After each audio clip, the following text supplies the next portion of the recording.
and welcome to another episode of Tesseract Talks, the place where we put the spotlight on tech trends, startups, and VCs. I'm your host, Marko, the founder and CEO of Tesseract Analytics, and it is my pleasure today to have Daniel Faloppa as our guest. He's a founder and CEO at Equidam, an online platform for startup valuation.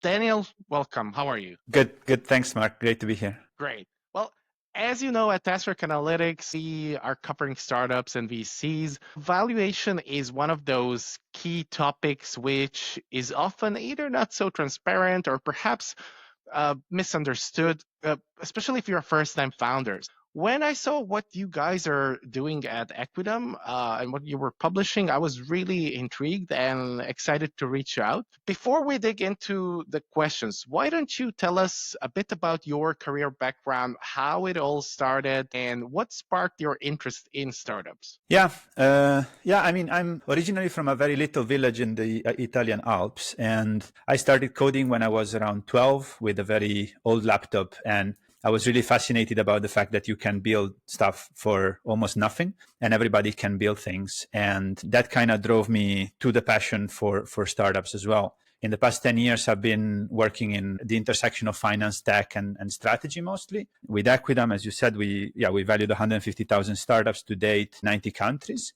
Always trying to go at it from first principles against the hype, using proper techniques and innovating on those techniques as well to adapt those to startups, to specific problems of like fast growing companies. We try to bring this knowledge now back in podcasts, of course, accelerators, mentoring, those type of things, and always with the goal of trying to help people build sustainable businesses, right? That's kind of what drives me is like trying to understand the world and understand companies and see if we can use that understanding in making innovation move faster, right? Ultimately to bring more innovation into the world and to allow capital to fly to the right people rather than the people that, already have it or know the ropes because of different reasons. So yeah, that's what drove me into this. Great.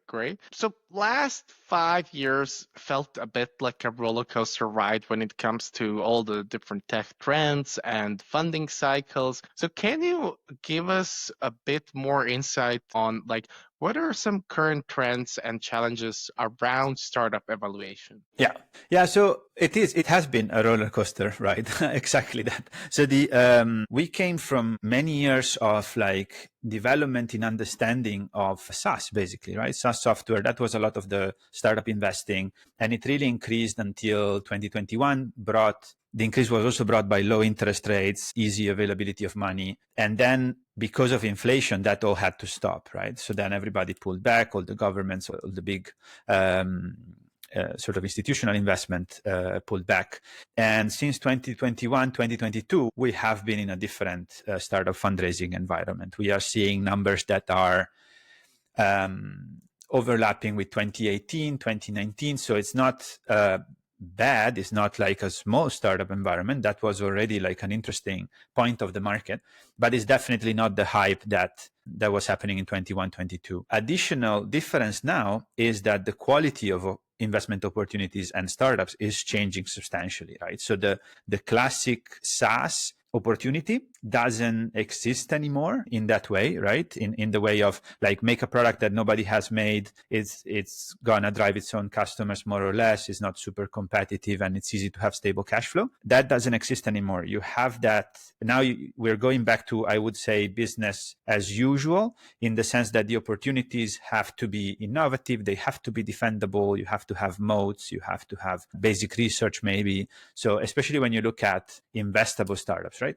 And then you have a whole other trend, right, towards like bootstrap companies. And that's more like the current SaaS. And the moats there are more in terms of acquisition. Can you acquire customers? Can you differentiate yourself with all the competition that there is? So the quality of company making is changing incredibly rapidly because of AI in software and everywhere else, I would say as well. Okay, very interesting. And can you tell us more about your company and how does Equidam bring value to founders and investors? Yeah, so what we do is we we brought in a software platform the knowledge that is already available to finance professionals and advisors and so on around how to calculate literally the valuation of companies, right? And everybody thinks that's like a mysterious art, but in the end is a comparison with other companies, right?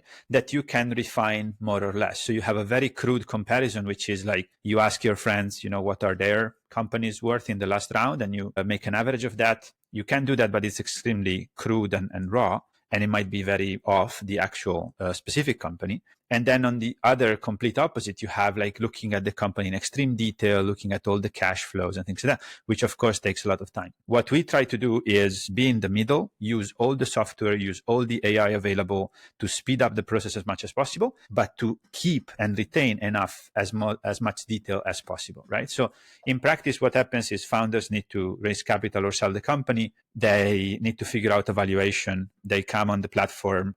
They answer a bunch of questions aided by AI, and we calculate the valuation of the company with 5 methods, weighted average of 5 methods that we have refined over the years. We have started from research and then used our own data and all the data that we can find to refine them.